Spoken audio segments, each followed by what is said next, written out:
I grew up a really conservative Christian, and then I was an atheist in my teens and early 20s.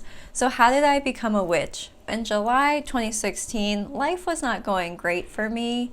As a 20-year-old, I left an emotionally abusive relationship, but then just a couple years later, at 23, I got into a really bad car wreck. My car flipped over 3 times on the highway. I have a lot of neck and headache issues from that still. Back then too, when it had just happened, I didn't really want to leave my house. I really could not handle being in cars. So I'd become a little bit of a shut-in. But despite all that, I was starting to feel like I want to do something really nice for myself. I want to kind of get back out there more and experience life again. I'd always loved Halloween. I was really into horror. I was a little more goth back then.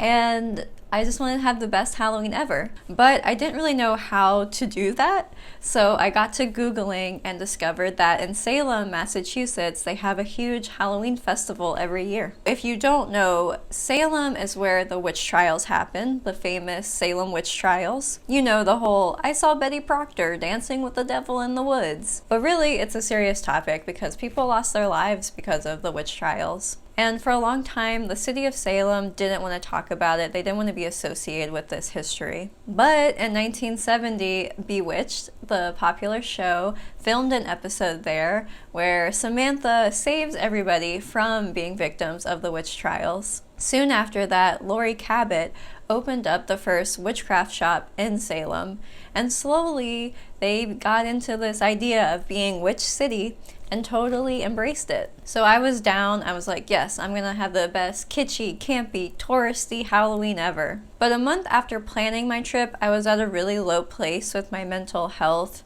Trigger warning for mentions of eating disorder and alcohol abuse. You can fast forward seconds to get past this. I wasn't sleeping more than like 3 hours a night. I wasn't really eating all that much. I basically lived off of iced coffee in the morning and alcohol at night.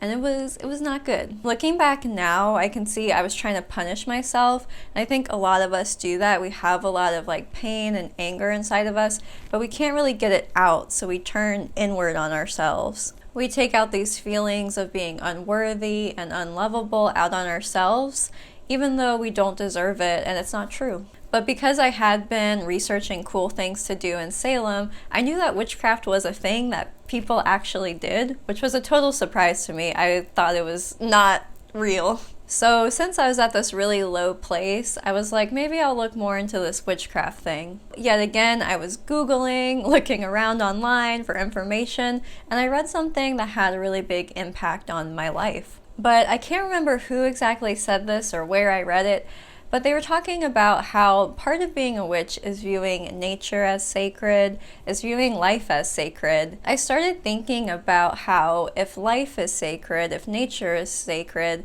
then by extension, I'm part of that. I'm part of all of that system of this world. So I'm sacred.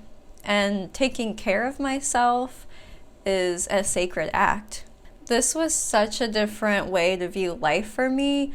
And I felt really peaceful. I felt like, oh, like I'm worthy of being here. I'm worthy of being alive. Like, it was kind of the first time I felt that way in a long time. So immediately I made a little altar.